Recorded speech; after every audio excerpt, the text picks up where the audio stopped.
اعوذ باللہ من الشیطان الرجیم بسم اللہ الرحمن الرحیم۔ سورہ بقرہ آیات نمبر 104 تا 112 میں مسلمانوں کو یہود کی بعض شرارتوں سے آگاہ کیا گیا ہے اور یہود کے بعض اعتراضات کے جواب دیے گئے ہیں۔ مسلمانوں کو تنبیہ کہ غیر ضروری سوالات نہ کیا کریں۔ یہود و نصارہ کی غلط فہمی کا جواب کہ ان کے سوا کوئی جنت میں نہیں جائے گا۔ اعوذ باللہ من الشیطان الرجیم۔ یا ایہا الذین آمنوا لا تقولوا راعنا وقولوا انظرنا واسمعوا وللکافرین عذاب علیم۔ اے ایمان والو، نبی کریم صلی اللہ علیہ وآلہ وسلم کو اپنی طرف متوجہ کرنے کے لیے رائنا مت کہا کرو بلکہ انظرنا کہا کرو اور بغور سنتے رہا کرو، اور نبی اکرم صلی اللہ علیہ وآلہ وسلم کی شان میں گستاخی کرنے والے کافروں کے لیے دردناک عذاب ہے۔ یہودی اس لفظ رائنا کو جان بوجھ کر اس طرح ادا کرتے تھے کہ جس سے گستاخانہ مفہوم پیدا ہو جاتا تھا، اس لیے اس لفظ کا استعمال ممنوع قرار دے دیا گیا۔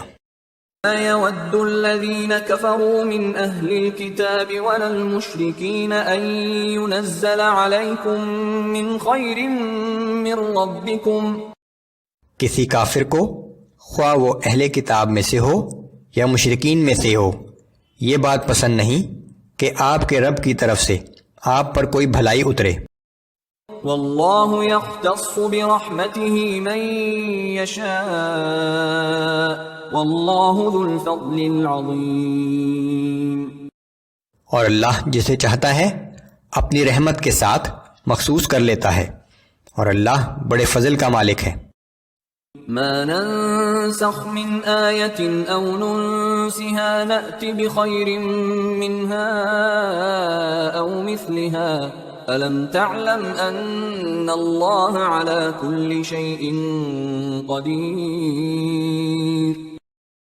ہم جب کسی آیت کے حکم کو موقوف کر دیتے ہیں یا اسے فراموش قرار دیتے ہیں تو اس سے بہتر یا ویسی ہی کوئی اور آیت لے آتے ہیں۔ کیا تم نہیں جانتے کہ اللہ ہر چیز پر قدرت رکھتا ہے؟ تَعْلَمْ أَنَّ اللَّهَ لَهُ مُلْكُ السَّمَاوَاتِ وَالْأَرْضِ وَمَا لَكُم مِّن دُونِ اللَّهِ مِن وَلِيٍّ وَلَا نَصِيرٍ۔ کیا تمہیں معلوم نہیں کہ آسمانوں اور زمین کی سلطنت اللہ ہی کے لیے ہے، اور اللہ کے سوا نہ تمہارا کوئی دوست ہے اور نہ کوئی مددگار۔ ام تريدون ان تسألوا رسولكم كما سئل موسى من قبل۔ اے مسلمانوں، کیا تم بھی اپنے رسول صلی اللہ علیہ وآلہ وسلم سے اسی طرح کے سوالات کرنا چاہتے ہو جیسے اس سے پہلے موسیٰ علیہ السلام کی قوم نے ان سے کیے تھے؟ ومن يتبدل الكفر بالإيمان فقد ضل سواء السبيل۔ تو جو کوئی ایمان کو کفر کے ساتھ بدل ڈالے بے شک وہ راہ راست سے بھٹک گیا۔ ود كثير من أهل الكتاب لو يردونكم من بعد إيمانكم كفارا۔ بہت سے اہل کتاب یہ چاہتے ہیں کہ تمہارے ایمان لے آنے کے بعد پھر تمہیں کفر کی طرف واپس لوٹا دیں۔ حسدا من عند انفسهم من بعد ما تبين لهم الحق۔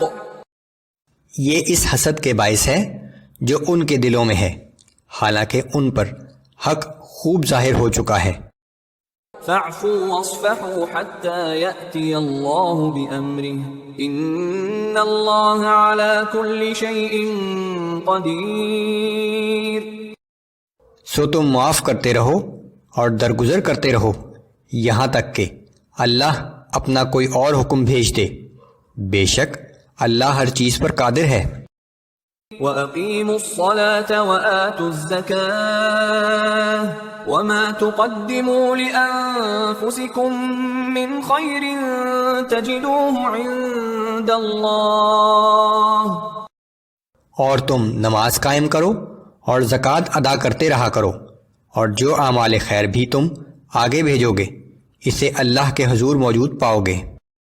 ان اللہ بما تعملون بصیر، بے شک اللہ تمہارے سب کاموں کو دیکھ رہا ہے۔ وقالوا لن يدخل الجنة إلا من كان هودا أو نصارى تلك أمانيهم، اور یہود و نصارہ کہتے ہیں ان کے سوا کوئی بھی جنت میں ہرگز داخل نہیں ہوگا، یہ ان کی بے بنیاد آرزویں ہیں۔ هاتوا برهانكم إن كنتم صادقين، آپ فرما دیجئے کہ اگر تم سچے ہو تو کوئی ثبوت پیش کرو۔ بلى من أسلم وجهه لله وهو محسن فله أجره